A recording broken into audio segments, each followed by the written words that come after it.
Hello students, आज हम question करने जा रहे हैं to find the value of x and y by using elimination method. मेरे पास टू इक्वेशन गिवन है। अब मेरे को कांस्टेंट टर्म जो है सबसे पहले इधर शिफ्ट करनी पड़ेगी दोनों केस में। शिफ्ट करने के बाद कांस्टेंट टर्म को इसको मेरे को सिंप्लीफाई करना पड़ेगा so that I can simply solve this question. इसको जब मैं इधर लेकर गया क्या आ गया, माइनस ए माइनस बी। इसका एलसीएम आया a इंटू बी, आपस में ये मल्टीप्लाई होंगे और ऊपर ये क्रॉस मल्टीप्लाई हो जाएंगे, जैसे b square into x, because b की पावर 1 b की पावर 1 मल्टीप्लाई होंगे, बेसिस सेम, पावर क्या हो गई ऐड। सिमिलरली जब ये दो मल्टीप्लाई होंगे, दोनों के बेसिस क्या है सेम, पावर क्या है 1 प्लस 1 क्या हो गई 2, that is a square y। अब ये a b इधर जाके मल्टीप्लाई होगा, a b bracket minus a minus b, क्या आ गया ये a की पावर 1 a की पावर 1 a 1 प्लस 1 a की पावर 2 हो गई, a की पावर 2 और साथ में क्या आ गया b, बार माइनस का sign. Similarly for b now a as it is b into b, power basis same, power क्या है दोनों की 1 प्लस 1 क्या हो गई 2, 1 प्लस 1 क्या हो गई 2। अब मेरे पास यहाँ क्या बच गया, बी स्क्वायर एक्स माइनस ए स्क्वायर वाई। मेरे पास ये इक्वेशन आ गई। अब दूसरी इक्वेशन क्या है मेरे पास, b x minus a y minus 2ab। अब इन दोनों को लिखें, b square x minus A square y, b square x minus A square y equals to minus A square b minus a b square.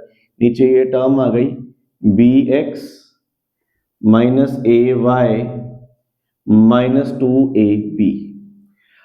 अब जैसे पिछले question में करते आए हैं कि x के साथ जो नंबर होगा मेरे को वही मल्टीप्लाई करना है, बट इसके पास एक भी है और इसके पास दो भी है। हमें करना क्या होता है, ये x वाले टर्म या y वाले टर्म आपस में सेम करने होते हैं। तो अगर मैं नीचे वाली टर्म को b से मल्टीप्लाई कर दूं और ऊपर 1 से, तब भी मेरे b into b that is B square, 1 into B square that is B square, दोनों सेम आ जाएंगे और मेरा क्वेश्चन सॉल्व हो जाएगा मेरे से। अब 1 into B square that is B square x minus A square Y, ये टर्म एज इट इज ही आ जाएगी ऊपर। अब नीचे देखो, b ने सबसे मल्टीप्लाई होना है, b power 1 into b power 1 that is B square x, a into b that is a b y. b से मल्टीप्लाई होगा, b की पावर क्या है 1, b की पावर 1 दैट इज 1 प्लस 1 क्या आ गया 2, माइनस 2ab स्क्वायर। अब फिर ऊपर वाली टर्म से नीचे वाली टर्म को माइनस करना है मेरे को। नीचे वाली टर्म के क्या हो गए सारे साइन चेंज,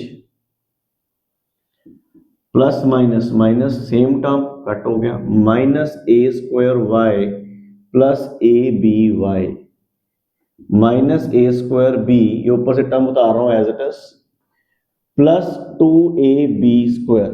अब ये देखो ये लाइक टर्म ये है ए बी स्क्वायर और ए बी स्क्वायर, ये 1 plus minus that is minus, but sign of greater term तो क्या आएगा, प्लस का साइन आएगा, minus A square b plus a b square. और यहां से अगर मैं y और a कॉमन, पहले मैं y कॉमन निकालू, मेरे पास क्या आ गया minus A square plus a b. अब a की पावर 1 है, a की पावर 2 है, मतलब इसमें से एक a बाहर आ सकता है और ये एज इट इज बाहर आ जाएगा, ए y minus a plus B. अब इसमें से मैंने पहले a का बाहर निकाला, मेरे पास क्या बचा, 2a है, इसके पास एक a है, ये 2a है तो एक a बच गया अंदर, b इसका a खत्म हो गया बिकॉज एक a बाहर आ गया। अब इसकी पावर क्या है 1 और इसकी पावर क्या है 2, मतलब इसके पास दो भी है तो एक भी बाहर आ गया, तो मेरे पास क्या बच गया, इसमें कुछ ना बचा तो माइनस है, इसमें एक भी बच गया that is b, a y minus a plus b. ये और ये पूरी सेम है, कटिंग हो गई, ए की ए से कटिंग होगी, वाई क्या आ गया मेरे पास बी। अब मैं किसी में भी एक पे वैल्यू सब्स्टिट्यूट कर दूंगा, मैंने इस पे सब्स्टिट्यूट कर देनी वैल्यू, सब्स्टिट्यूट